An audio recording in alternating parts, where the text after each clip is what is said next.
Hello students, पिछले lecture में हम लोग क्या देखे थे कि हमारा चार्ज क्या होता है, ठीक है, वो कितने प्रकार के होते हैं। तो इस लेक्चर में हम लोग क्या देखेंगे कि ये जो हमारा आवेश होता है उसकी प्रॉपर्टी क्या क्या होती है, उसके गुण क्या क्या हैं। ठीक है, तो पहला गुण जो हमारा है वो क्या है, आवेशों की योज्य प्रकृति। ठीक है, इसको इंग्लिश में क्या बोलते हैं, एडिटिव नेचर ऑफ चार्ज।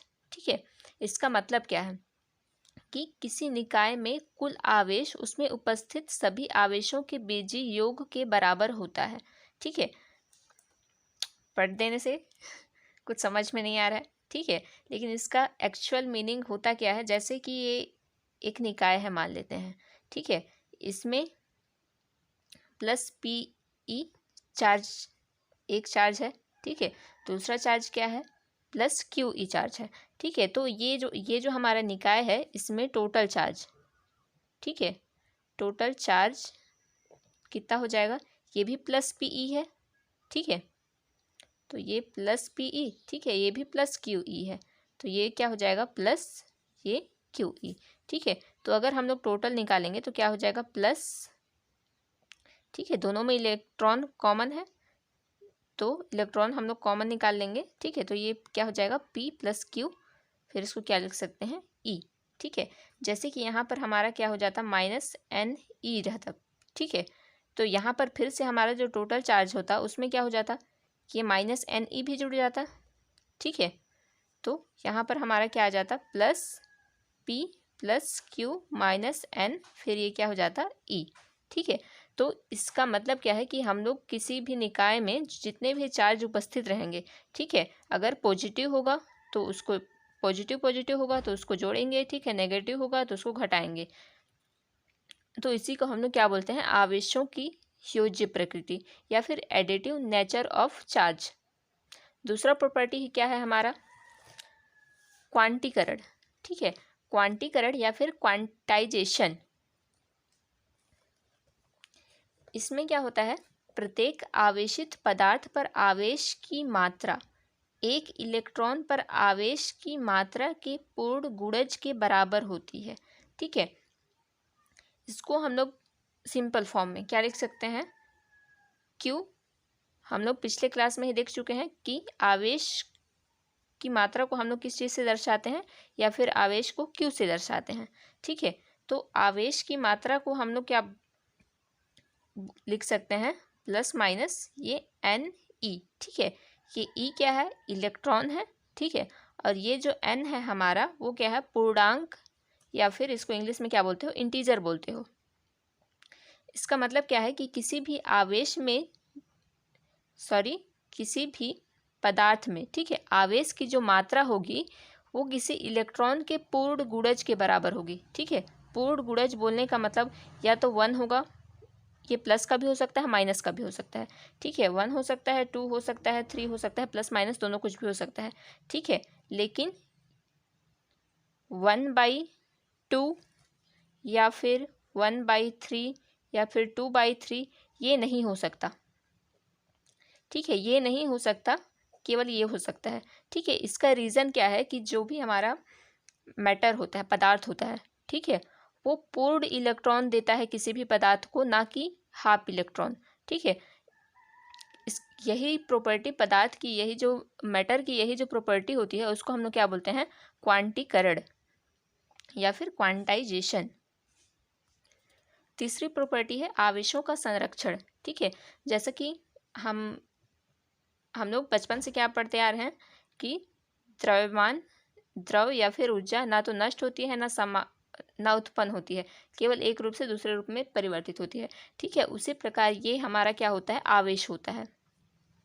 ठीक है, ये किसी भी निकाय में हमेशा संरक्षित रहते हैं। ठीक है, ये नष्ट नहीं होते हैं। इसके बाद जो हमारा अगला टॉपिक है वो क्या है, कूलॉम का नियम। कूलॉम का नियम क्या बोलता है, किन्हीं दो बिंदु आवेशों के मध्य लगने वाले आकर्षण बल या प्रतिकर्षण बल का मान, ठीक है, उन दोनों आवेशों के परिमाण के गुणनफल के अनुक्रमानुपाती तथा उनके बीच की दूरी के वर्ग के व्युत्क्रमानुपाती होती है। ठीक है, ये यहाँ पर ये जो कूलॉम का नियम है एक्चुअली में किस चीज़ के बारे में बता रहा है कि बिंदु आवेशों के मध्य लगने वाले जो बल होता है, ठीक है, उनकी प्रकृति क्या होती है, इस चीज़ के बारे में ये बता रहा है। ठीक है, तो यहाँ पर ये वाला लाइन नोटिस करना। ठीक है, उन आवेशों के परिमाण के गुणनफल के अनुक्रमानुपाती। ठीक है, ये क्या बोला है, आवेशों के परिमाण के गुणनफल के अनुक्रमानुपाती बोला है। तो आवेश हम लोग क्या ले लेते हैं, ये एक चार्ज है, ठीक है, और ये रहा हमारा दूसरा चार्ज। ठीक है, ये भी प्लस का ले लेते हैं, ये भी प्लस का ले लेते हैं, दोनों का जो परिमाण है वो दोनों बराबर है। ठीक है, और इनके बीच की जो दूरी है वो क्या है, r।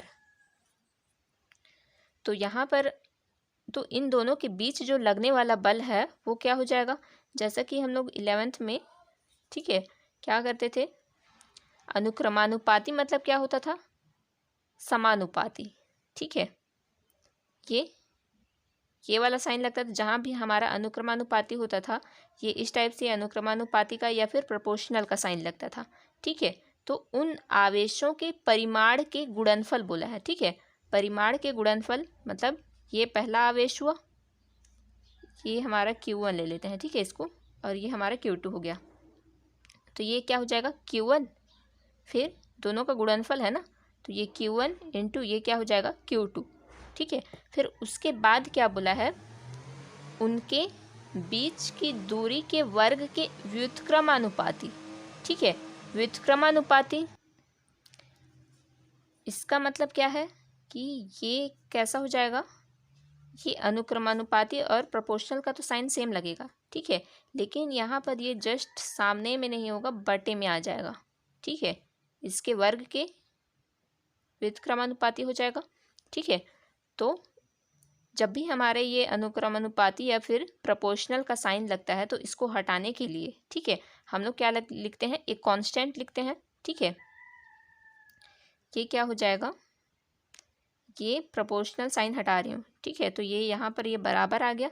ठीक है, ये प्रोपोर्शनल के साइन को हटाने के लिए हम लोग क्या करते हैं, एक कांस्टेंट लाते हैं। ठीक है, जिसको कि मैं के से लिख रही हूँ, तो ये यहाँ पर क्या हो जाएगा, के Q1 Q2 बाई के r²। ठीक है, चूंकि ये जो हमारा फोर्स है, ठीक है, वो दूरी के वर्ग के व्युत्क्रमानुपाती है। ठीक है, इसलिए कूलॉम के नियम को हम लोग इस क्या कहते हैं, कूलॉम का व्युत्क्रम वर्ग नियम भी कहते हैं। ठीक है, उसके बाद ये हमारा F इजिकल टू क्या हो जाता है, के Q1 Q2 बाई r²। ठीक है, और ये जो हमारा K है वो एक कांस्टेंट है। ठीक है, जो कि इन दोनों जो चार्ज है उसके बीच के माध्यम पर और मापन की पद्धति पर, दोनों पर निर्भर करता है। ठीक है, तो ये जो हमारा K होता है, ठीक है, जब वायु या फिर निर्वात हो, ठीक है, इन दोनों चार्ज के बीच में वायु या फिर निर्वात हो, तो उस टाइम पे इसका वैल्यू क्या होता है, 1/4 पाई एप्सिलॉन नॉट। ठीक है, अब इसका वैल्यू मापन पद्धति पर कैसे निर्भर करता है, अब हम लोग ये देखते हैं। ठीक है, SI पद्धति में, ठीक है, ये K is equal to 1/4 pi epsilon, ठीक है, इसका वैल्यू क्या होता है, 9 × 10⁹ न्यूटन मीटर स्क्वायर पर कूलॉम स्क्वायर।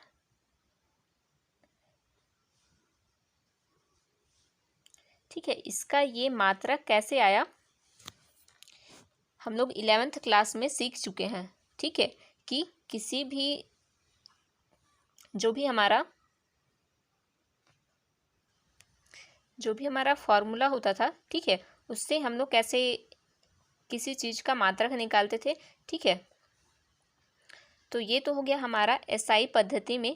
ठीक है, K इजिकल टू क्या है, 9 × 10⁹ न्यूटन मीटर स्क्वायर पर कूलॉम स्क्वायर। ठीक है, तो हमारा ये जो फोर्स है वो क्या हो जाएगा, K के बदले में वैल्यू रख देंगे तो क्या हो जाएगा, 9 × 10⁹ Q1 Q2 बाई ये r²।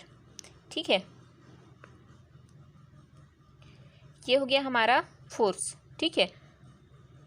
तो बल एक क्या है, सदिश राशि है, ठीक है। तो बल हमारा सदिश राशि है, तो इसकी एक दिशा होती है, ठीक है।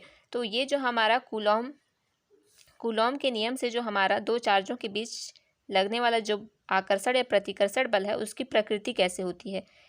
ये बल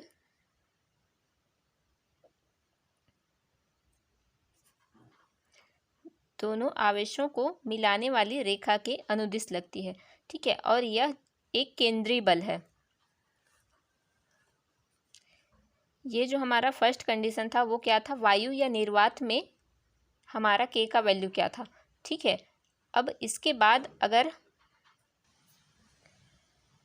दोनों आवेशों के मध्य वायु या फिर निर्वात के अतिरिक्त अन्य माध्यम हो, ठीक है, तब क्या हो जाता है, ये जो हमारा के होता है, ठीक है, वो क्या होता है 1/4 पाई एप्सिलॉन नॉट, फिर उसके बाद ये क्या होता है एप्सिलॉन आर, ठीक है।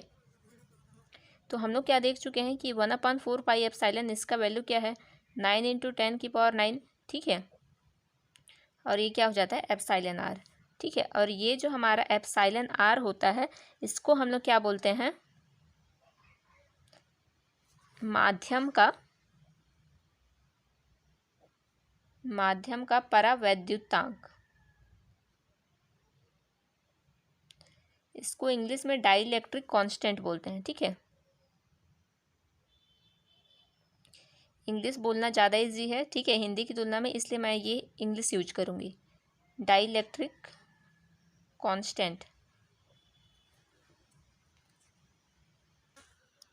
इसके बाद ये जो हमारा के है, ठीक है, उसको हम लोग कूलॉम के नियम से जो हमारा फोर्स आया था, ठीक है, उसमें रखते हैं, तो क्या हो जाएगा हमारा 1/4 पाई एप्सिलॉन, और ये एप्सिलॉन आर, फिर ये Q1 Q2 बाई ये क्या हो जाएगा R², ठीक है। ये जो हमारा एप्सिलॉन नोट और एप्सिलॉन ई आर है, ठीक है, इसको हम लोग क्या बोलते हैं, माध्यम की निरपेक्ष विद्युतशीलता। ये एप्सिलॉन हमारा क्या है,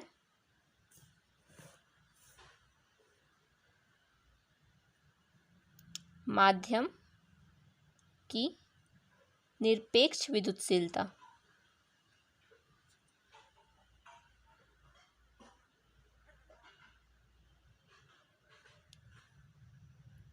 ठीक है। तो ये हम यहाँ पर इसके बदले में हम लोग ये क्या लिख सकते हैं एप्सिलॉन केवल, ठीक है। तो ये हमारा क्या हो जाएगा 1/, में जब हमारा जो दोनों चार्ज के बीच है वायु या निर्वात ना होके क्या रहेगा, कोई माध्यम रहेगा, तब वो हमारा फॉर्मूला क्या हो जाएगा 1/4 पाई ये एप्सिलॉन Q1 Q2 बाई ये क्या हो जाएगा R², ठीक है। इसके बाद जो हमारा CGS पद्धति था, ठीक है, उसमें हमारा जो के होता है, ठीक है, के होता है, उसकी वैल्यू क्या होती है 1, ठीक है। तो ये हमारा फोर्स का वैल्यू क्या हो जाएगा Q1 Q2 बाई ये क्या हो जाएगा R², ठीक है। और जो CGS पद्धति में हमारा जो बल का मात्रक होता है वो क्या होता है डाइन।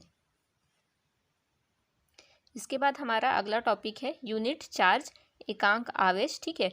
तो एकांक आवेश का जो हमारा परिभाषा होता है वो मापन की पद्धति पर भी निर्भर करता है, ठीक है। एसआई मात्रक में अलग होता है और CGS पद्धति में अलग होता है, ठीक है। तो एसआई मात्रक में क्या हो जाएगा हमारा, तो हम लोग कूलॉम के नियम से हम लोग क्या देख चुके हैं, F = क्या होता है K Q1 Q2 बाई ये क्या था हमारा R², ठीक है। तो और K का वैल्यू हमारा क्या था एसआई पद्धति में 9 × 10⁹ था, ये Q1 Q2, ठीक है। और ये क्या हो जाएगा R², ये F, ठीक है। तो एकांक आवेश का परिभाषा बनाने के लिए, ठीक है, हम लोग क्या करते हैं, ये जो F है हमारा, उसको हम लोग क्या लेते हैं F = 9 × 10⁹ न्यूटन, ठीक है, मीटर। उसके बाद ये जो हमारा R² है, सॉरी ये जो हमारा R है वो हम लोग क्या लेते हैं, सॉरी फोर्स का मात्रक केवल न्यूटन होता है, ठीक है। ये R = हम लोग क्या लेते हैं 1 मीटर, ठीक है। तो ये वाला हमारा क्या हो जाएगा, और ये जो हमारा Q1 Q2 है, ठीक है, ये Q1 is equal to Q2 is equal to हम लोग क्या ले लेते हैं Q, ठीक है। तो ये हमारा क्या हो जाएगा, F के बदले में हमारा क्या है 9 इंटू 10⁹, ठीक है। फिर उसके बाद ये भी क्या हो जाएगा 9 इंटू 10⁹, Q1 Q2 दोनों सेम है तो Q Q, ठीक है। ये R की वैल्यू मैं क्या ली हूँ 1, तो ये हो जाएगा, ठीक है। उसके बाद हम लोग क्या करते हैं, ये भी 9 इंटू 10⁹ है, ये भी 9 इंटू 10⁹ है, दोनों कैंसिल आउट हो जाएगा, ठीक है। तो ये इधर 1 आ गया, ठीक है। और ये Q इंटू Q क्या हो जाएगा Q स्क्वायर, तो Q स्क्वायर, तो Q का वैल्यू क्या हो जाएगा, ये वर्ग इधर आ जाएगा, ठीक है। तो √1, तो Q का वैल्यू हमारा क्या आ जाएगा ±1, ठीक है। तो Q का वैल्यू जो हमारा 1 आया, इसी को हम लोग क्या बोलते हैं एकांक आवेश, ठीक है। तो एकांक आवेश इसको हम लोग परिभाषित कैसे करेंगे, तो एकांक आवेश का हमारा परिभाषा क्या हो जाएगा, ठीक है, यदि समान परिमाण के दो सजातीय आवेश वायु या निर्वात में 1 मीटर दूरी पर स्थित होने पर एक दूसरे को 9 इंटू 10⁹ न्यूटन के बल से प्रतिकर्षित करें, ठीक है। तो इसमें हमारा बल कितना था 9 इंटू 10⁹ था, ठीक है। और जो हमारा R था वो कितना था 1 था, ठीक है। तो इस प्रकार से हम लोग क्या निकाल लिए एकांक आवेश का परिभाषा निकाल लिए, ठीक है। तो इसी प्रकार से CGS पद्धति के लिए भी एकांक आवेश का परिभाषा निकाल लेना, ठीक है। इसके बाद हम लोग देखते हैं कूलॉम के नियम की सीमाएं, ठीक है, कि ये किन किन कंडीशन पे ये जो हमारा कूलॉम का नियम है वो फेल हो जाता है, ठीक है। तो ये जो हमारा कूलॉम का नियम है वो केवल बिंदु आवेशों के लिए सत्य है, ठीक है।